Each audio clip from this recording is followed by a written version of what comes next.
So if you don't challenge yourselves, you'll never know your potential. So this is my ongoing message to the Civil Service Commission every Mondays that I address the Civil Service Commission during our flag ceremonies. I tell them, and remind them to pursue excellence in everything that they do. And insofar as the pursuit of excellence is concerned, sky is the limit. In fact, as the saying goes, excellence there is the judgment with tomorrow. So we have to keep innovating, keep looking for ways that we can do things better, if not best. To continue with our accomplishments in so far as legal empowerment is concerned, in the same year, we filed 36 indirect contempt cases against agencies that refuse to implement CSC decisions. That's unprecedented. 100%. 36 indirect contempt cases in 2011. And this shows our aggressive stance in holding agencies liable for contempt. And this underscores the CSC's authority to enforce civil service rules and regulations. In fact, I'm not quite sure if I should take pride in this report. We have effected, we have caused, together with the Office of the Ombudsman, the dismissal of a local chief executive. I don't have to tell you where this local chief executive is from, but I think we might hope to see many more of these. If the mandate of the CSC is looking to provide protection to the civil servants, then we have to do what we need to do to enforce civil service rules and regulations. The CSC is also working to improve the form and guidelines on filing. I think this is very important. The statement of assets, liabilities, and net worth, or SAN-M. What used to be really just a innocuous piece of document, all of a sudden send someone out of his office. Under the law, all public officials and employees are required to file an annual declaration of their assets, liabilities, and net worth, and financial and business interests. These are data that can be used to check if a public official or employee is not using public office for personal gain and is living well within his or her means. Thus, SAN-M is a tool to ensure greater transparency and accountability in the bureaucracy. The CSC, with the help of other government agencies, is now in the process of addressing the legal issues surrounding the SAN-M and reviewing the SAN-M form to determine how to make it more inclusive yet filer-friendly. In the Philippines, we are moving toward participative governance. Indeed, governance today is no longer limited to government. The citizenry is provided with a wide range of opportunities to assume a greater role in pushing for public sector reforms. Providing quick, simple, and low-cost means for interface between the government and its clients is crucial in raising the quality of public service delivery, and this makes the citizens a very essential partner in good governance. The CSC has a network of public assistance and complaints desks situated in our regional offices and field offices and one at the central office. And these PACDs receive queries, complaints, and other types of feedback on a daily basis through text messaging, phone calls, walk-in visitors, letters or fax messages, and email. In 2011, the CSC received a total of 62,142 client concerns nationwide, majority of which at 46.5% are from walk-in visitors. By the way, I take this opportunity to thank the Dean of the UP NC5, Dean Ed Dapo, for allowing herself to sit as a member of the multi-sectoral advisory council of the Civil Service Commission, where they have made an imposition together with Professor Willie Monson and our reputable, very exacting, very discriminating members of our MSAT. They said that the CSC must rise to the challenge and it must offer itself as one that will be the sumbungan ng bayan. And so the Commission, of course, the problem now is I have to wait till all members of the Commission come back. They're a bit out of commission at the moment because of some health concerns. Anyway, we will rise to that challenge of CSC presenting itself as the Sangguniang ng Bayan.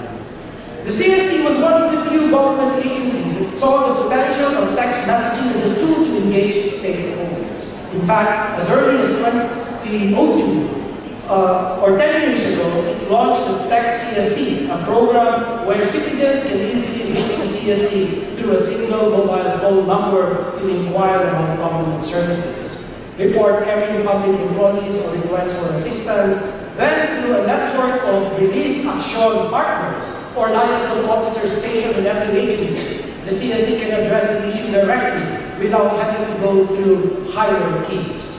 Hence the term release action or quick action. The Text CSC continues to be a popular and effective feedback mechanism, especially in the Philippines where almost every citizen owns a mobile phone. At the CSC Central Office alone, text messages received through Text CSC can reach as high as 120 plus in a day.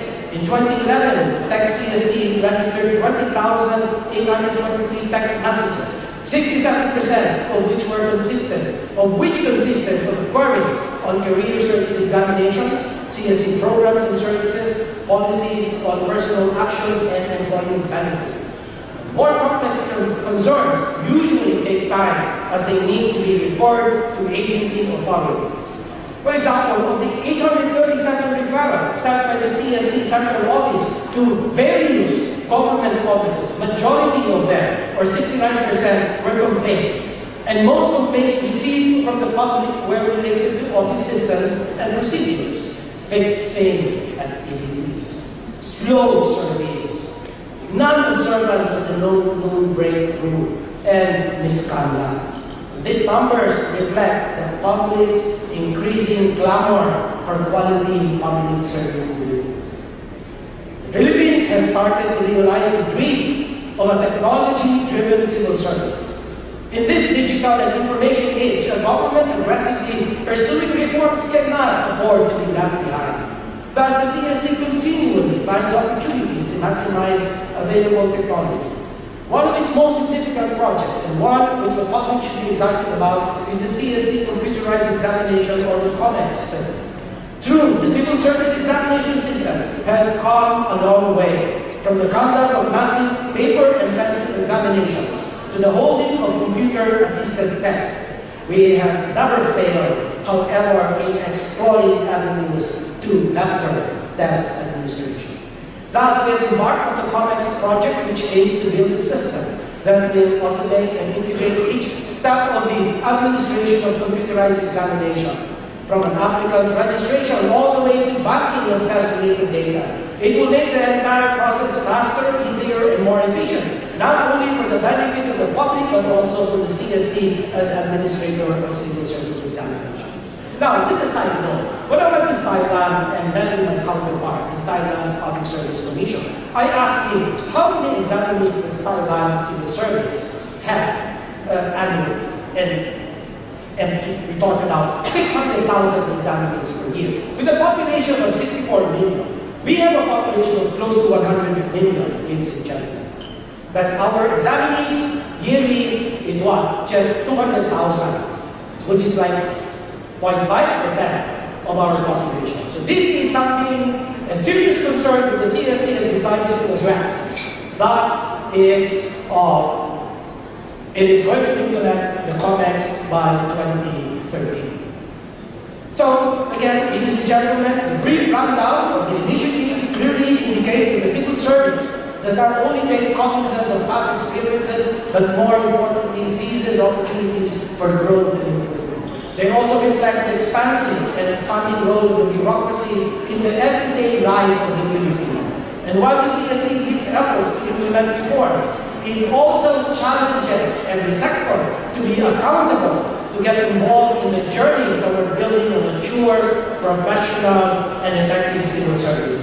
Once again, on behalf of the Civil Service Commission, thank you and good day.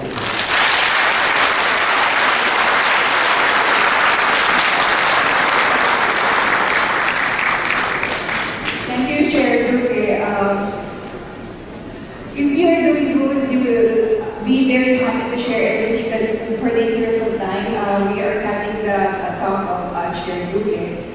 certainly note that the initiatives of the Civil Service Commission under his watch has enhanced the culture of professionalism, quality of the government service, and we hope that it will be proud and it affect many of our civil servants so that in the end we'll have a very good civil service. We have now the other important resource persons for this plenary session. I will be calling them one by one. We have Secretary Larry Acosta of the General Manager of the Laguna Lake Development Authority and Deputy Presidential Advisor for Environmental Protection. We have the National Treasurer, Professor Leonor Briones of the UPMCA.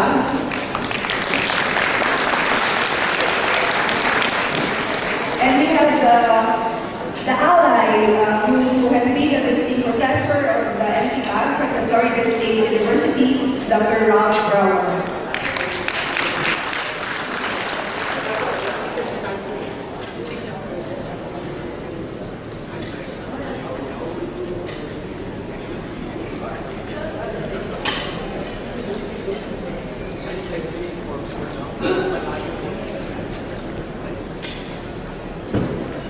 Okay, the sequence now is that we will have Secretary Larry Acosta talking about environmental concerns and hope. Secretary Larry Acosta is an experienced legislator, educator, and advocate of the environment, and an international scholar. Secretary Acosta's passion for education earned various scholarships. He has a BA Political Science from the University of the Philippines. A Master of Arts in Public Affairs, focused on international relations and political studies from the Indiana University of Pennsylvania, and a PhD in political science from the University of Hawaii as an East-West and Pearl Scholar. He also attended special programs in leadership development and environmental economics at the Kennedy School of Government, Harvard University. Without much ado, we have Secretary Larry Acosta.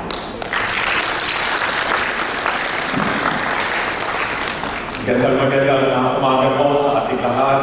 Kay Professor Briones, a dear friend and a dear friend of my mom's. Always a respected and esteemed academic and civic, even political. And of course, Chairman, former Secretary Dr. Brower. Thank you for this invitation. At some point in a previous incarnation, I was part of the NCPAG as a lecturer.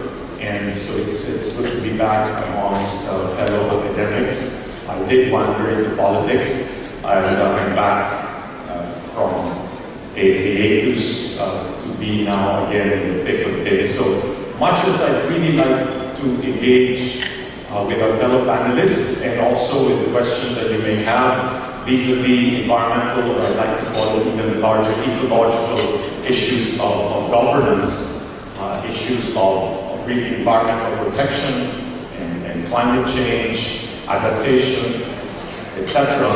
I'm also due to give a lecture on ecological security at the National Defense College. And so I apologize for this, but I'll have to beg leave after this, Professor Briones. But at the same time, I also work in the thick, I think you're hearing it from the news, we're in the thick of completing for the President the much awaited, but also a very controversial executive order on the mining policy. But I refrain from talking about that because hindi natin pwede pangunahan po ang Pangulo.